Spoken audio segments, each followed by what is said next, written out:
You think about kitchen table issues. I sit across from my children every single night at the kitchen table, and I see them withering on the vine in their school, and I think, you know what? This is not going to happen. I'm not going to let this happen.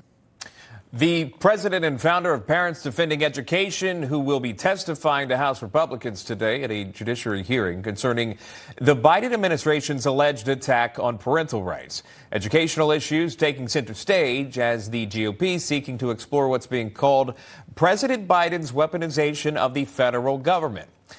And Tyson Langhofer is the senior counsel for the Alliance Defending Freedom. He will be testifying today. Tyson, thank you so much for coming on and answering the call. We appreciate that. Can you talk to us about today's hearing and what you're hoping comes out of this?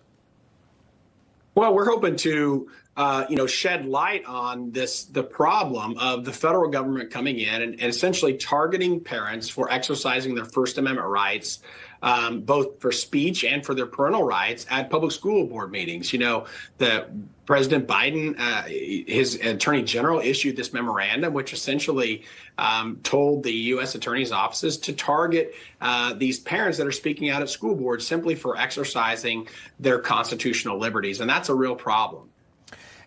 Judiciary Chairman Jim Jordan jumping on that wagon, if you will, as well, ripping the Justice Department, claiming the FBI was weaponized against parents at local school boards, which we have followed throughout this network. He's already issued a subpoena to the FBI director, also Attorney General Merrick Garland, seeking answers about an October 2021 memo, which you may remember, which Garland appears to have directed law enforcement to pursue parents who protested about the content of their children's lessons at school board meetings. The report says, quote, the weaponization of law enforcement powers against American parents exercising their First Amendment rights is dangerous, unquote.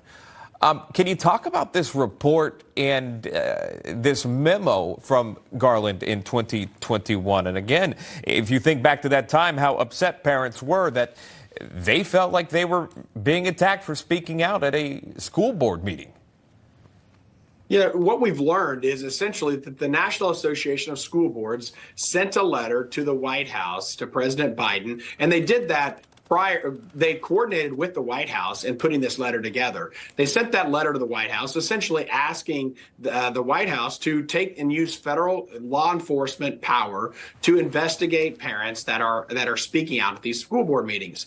And less than 10 days later, Attorney General Garland, based solely upon that letter, issues a directive to all U.S. attorneys' offices across the country to start a task force to start investigating at a federal level just parents who are simply speaking out at school board meetings. And so that's the real concern, because there wasn't any other evidentiary basis for it. It was solely the National Association of School Boards, and they later retracted their letter and apologized for it because they knew that it was incorrect, yet the Attorney General has not retracted his memo.